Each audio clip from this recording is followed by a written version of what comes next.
உங்கள் முகத்தில் வந்து அதிகமாக பிம்பிள்ஸ் இருக்குது, உங்கள் ஃபேஸ் ஃபுல்லாக ஆயிலியாக இருக்குது, உங்கள் ஃபேஸில் ஒரு க்ளோவே இல்லைனா கண்டிப்பாக இந்த ஃபேஸ் பேக் ட்ரை பண்ணி பாருங்கள். இப்போ வாங்க இந்த ஃபேஸ் பேக் எப்படி ரெடி பண்ணலாம் பார்த்துலாம். ஃபஸ்ட்டு ஒரு க்ளீனான பவுல் எடுத்துங்க. இதில் பார்த்தீங்கன்னா ஒரு 1 டேபிள் ஸ்பூன் அளவுக்கு வந்து நீம் பவுட்ரு வந்து நான் ஆட் பண்ணுறேன். நீம் பவுட்ரு வந்து நம்ம ஃபேஸில் அப்ளை பண்ணும்போது நம்ம முகத்தில் இருக்க பாக்டீரியாவை ரெடியூஸ் பண்ணி ஆக்னே வராமல் கண்ட்ரோல் பண்ணும். உங்கள் முகத்தில் இருக்க எக்ஸஸ் ஆயிலை நல்லாவே கண்ட்ரோல் பண்ணும். நெக்ஸ்ட்டு பார்த்தீங்கன்னா ஒரு 1 டேபிள் ஸ்பூன் அளவுக்கு வந்து நான் ரோஸ் பெட்டல் பவுட்ரு வந்து ஆட் பண்ணுறேன்.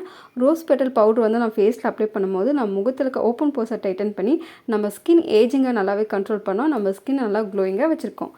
இப்போ இந்த 2 இன்க்ரீடியன்ட் தான் நல்லா மிக்ஸ் பண்ணுற அளவுக்கு வந்து நான் தயிர் வந்து ஆட் பண்ணுறேன். தயிர் வந்து நான் ஃபேஸில் அப்ளை பண்ணும்போது நம்ம முகத்தில் இருக்க டெட் ஸ்கின்ஸ் எல்லாம் ரெடியூஸ் பண்ணோம், பிக்மெண்டேஷனும் ரெடியூஸ் பண்ணி ஆக்னே வராமல் கண்ட்ரோல் பண்ணோம். நம்ம ஸ்கின்னை வந்து நல்லா சாஃப்ட் அண்ட் ஸ்மூத்தாக வச்சுருக்கோம். அது மட்டும் இல்லை, நம்ம ஸ்கின் கலரை வந்து இம்ப்ரூவ் பண்ணதுக்கு ரொம்பவே ஹெல்ப்ஃபுல்லாக இருக்கும். இப்போ இதையும் சேர்த்து நல்லா மிக்ஸ் பண்ணிக்கோங்க. மிக்ஸ் பண்ணிட்டுன்னு பார்த்தீங்கன்னா இந்த ஃபேஸ் பேக் வந்து ரெடி ஆகிடுச்சு. இதை வந்து உங்கள் ஃபேஸில் அப்படியே அப்ளை பண்ணனா ஃபஸ்ட்டு உங்கள் ஃபேஸை நல்லா க்ளீனாக வாஷ் பண்ணிவிடுங்க. வாஷ் பண்ணிவிட்டு இந்த ஃபேஸ் பேக்கை உங்கள் ஃபேஸ் அண்ட் நெக் ஃபுல்லாக அப்ளை பண்ணிவிட்டு ஒரு 15 மினிட்ஸ் மட்டும் இருந்தால் போதும். 15 மினிட்ஸ் கழித்து நார்மல் தண்ணி வச்சு வாஷ் பண்ணும்போது நல்லா சர்க்குலர் மோஷனில் ஜென்டலாக மசாஜ் பண்ணி வாஷ் பண்ணுங்கள். வாஷ் பண்ணிவிட்டு உங்கள் ஸ்கின் பார்த்தா தெரியும், உங்கள் ஸ்கின் வந்து இன்ஸ்டண்ட்டாக செம்ம பிரைட்டாக இருக்கும். இந்த ஃபேஸ் பேக்கை நீங்கள் வீக்லி 2 டைம்ஸ் மட்டும் யூஸ் பண்ணால் போதும்.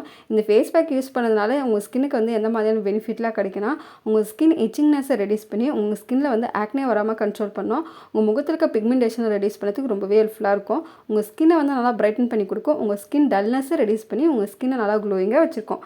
இந்த ஃபேஸ் பேக்கை வந்து எல்லா ஸ்கின் டைப்புக்கும் தாராளமாக யூஸ் பண்ணலாம். இந்த ஃபேஸ் பேக்கில் ஆட் பண்ணியிருக்க எதனா ஒரு இன்க்ரீடியன்ஸ் வந்து உங்களுக்கு ஸ்கின்னுக்கு வந்து ஒத்துக்காதுன்னா அந்த ஸ்டெப் மட்டும் ஸ்கிப் பண்ணிவிட்டு நீங்கள் வந்து தாராளமாக யூஸ் பண்ணலாம். கண்டிப்பாக இந்த ஃபேஸ் பேக்கை ட்ரை பண்ணி பாருங்கள். ட்ரை பண்ணி பார்த்துட்டு எப்படி இருக்கும் மறக்காமல் கமெண்ட் செக்ஷனில் கமெண்ட் பண்ணுங்கள். இந்த வீடியோ பிடிச்சிருந்தா இந்த வீடியோக்கு லைக் பண்ணிட்டு மறக்காமல் என்னோட சேனலை சப்ஸ்கிரைப் பண்ணுங்கள்.